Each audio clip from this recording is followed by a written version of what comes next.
Hi everyone, welcome back to Taste and Nutrition, where you can build confidence and health without restricting food or breaking the bank. Today's video brings things back to basics. I know a lot of people know about vitamins, but I feel that a lot of people don't know what they do or why they're important. So today I'm going to take you through all of the different vitamins, how they work, why they're important, and how you can get them into your diet. Now, because there are a lot of different types of vitamins, I'm going to break this down into a two-part series. So be sure to subscribe and hit the bell so that you're notified when the next video comes out. Just as a disclaimer, I want to note that this video is not intended to give or replace medical advice given to you by your doctor or healthcare provider. This video is for educational and informational purposes only and should never replace the advice given to you by your doctor or other healthcare provider. So what are vitamins? Vitamins are macronutrients that are very important to our health, and they are involved in pretty much every function in the human body, from growth and development to energy metabolism to just our overall function. Most people get their vitamins and minerals through foods, so fruits, vegetables, grains, legumes, beans, lentils, nuts, seeds, animal proteins, and so on. Now, if you're not eating enough food or you have some type of underlying medical condition, it may be harder for you to get certain nutrients, and as a result, you may need to supplement. If you don't think that you're getting enough nutrients in your diet, or you think that there's some type of deficiency going on, the best thing you can do is talk to your doctor and dietitian so they can order different lab tests to check your levels, and if there's something going on, then they can provide advice personalized for you. Now, when it comes down to vitamins, there are two different types. We have water-soluble and fat-soluble. Water-soluble vitamins can be easily absorbed into the body and do not need to be carried with fat. They usually do not stay in the body long and are excreted in the form of urine. B vitamins in all forms, as well as vitamin C, are examples of water-soluble vitamins. Fat-soluble vitamins are absorbed with the help of fats, hence the name fat-soluble. Because of their love for fat, they get stored in adipose or fat tissues along with other areas of the body. This means that your body is able to store these vitamins for longer periods of time compared to other water-soluble vitamins that get excreted through urine.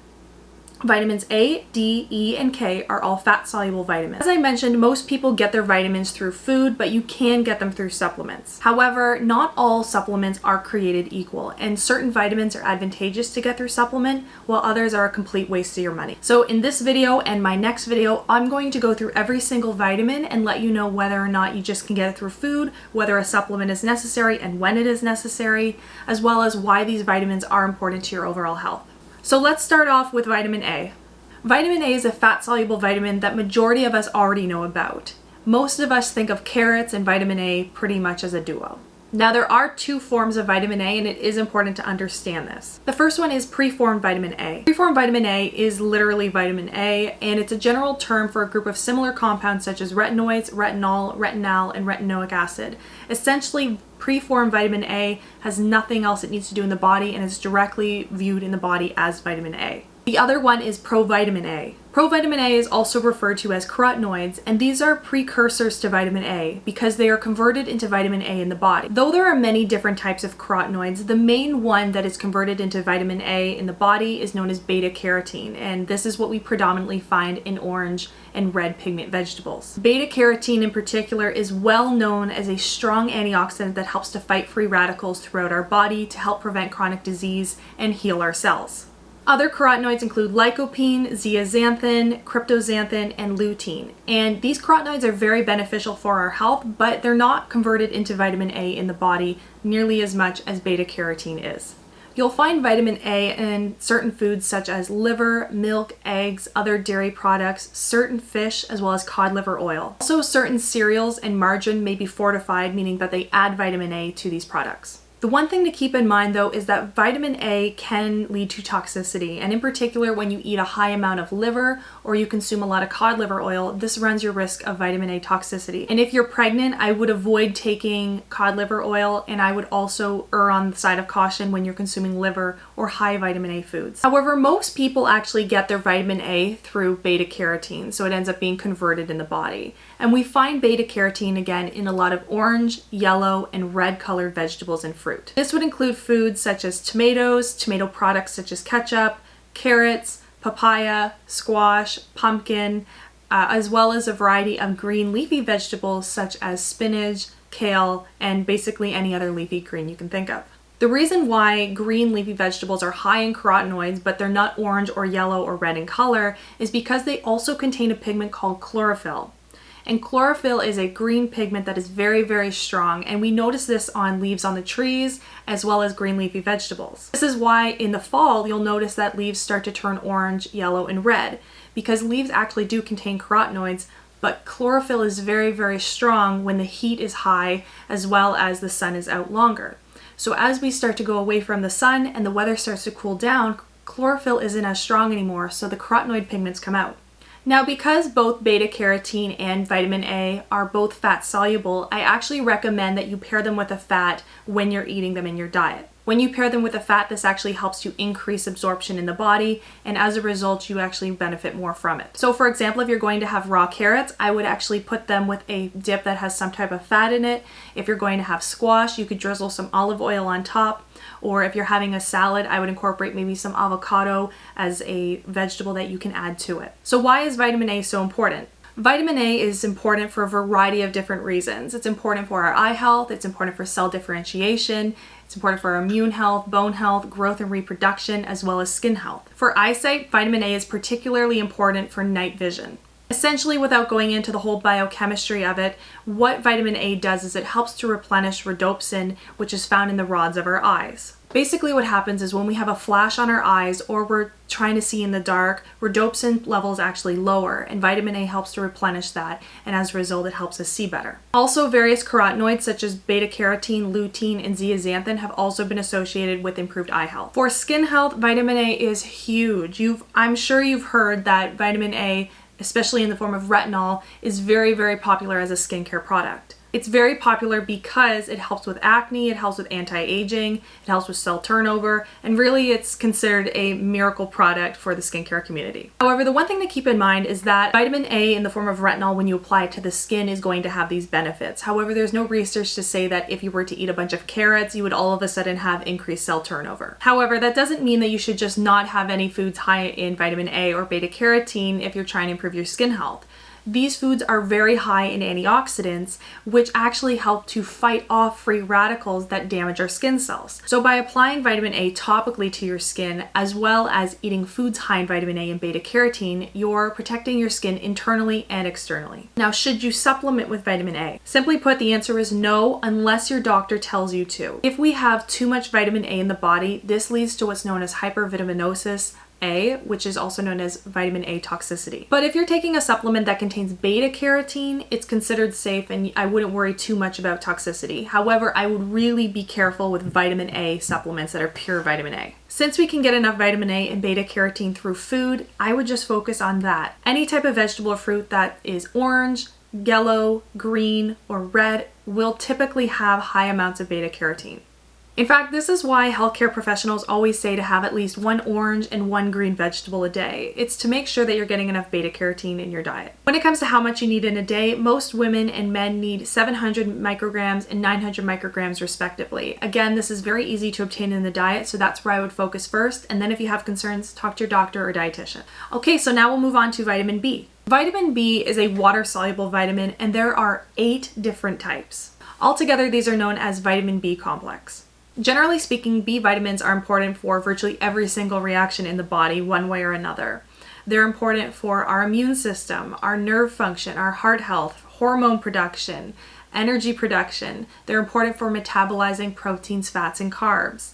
Really, they play a key role in so many different areas in the body, so it's important that you get enough in your diet. While I would love to go through every single B vitamin, there's a lot and we would be here all day. So I'm going to focus on the 3 main ones that I think are important for you. The first one is biotin, or B7. This is my favorite B vitamin to talk about because it's so popular and really, really controversial.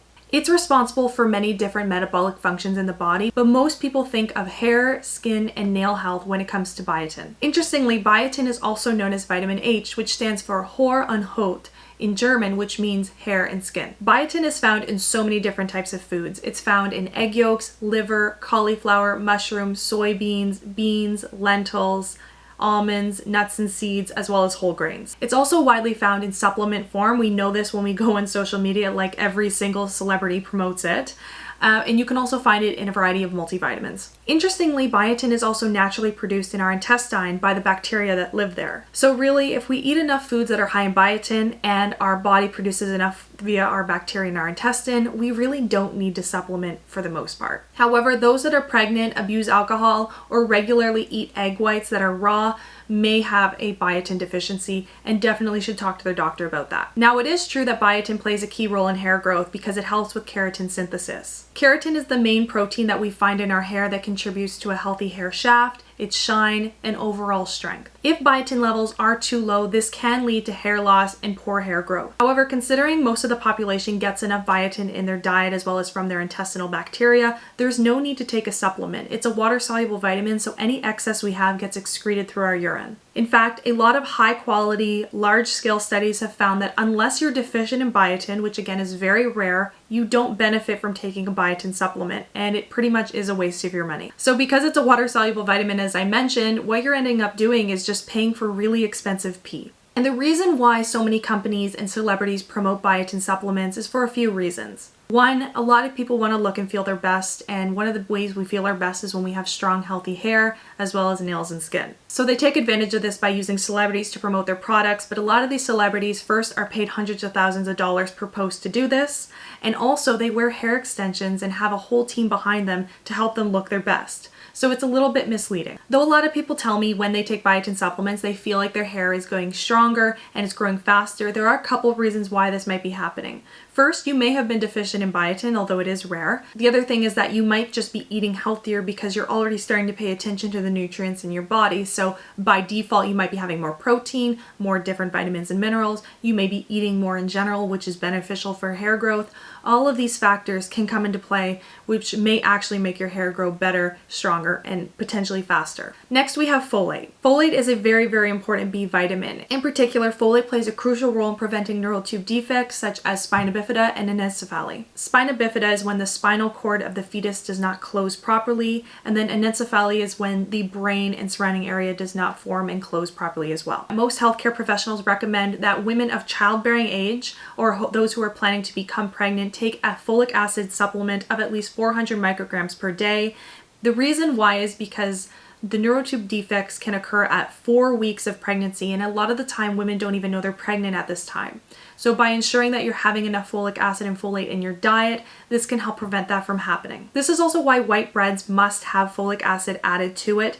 The reason why is because when white bread is processed, folic acid and folate that's found within it is actually removed.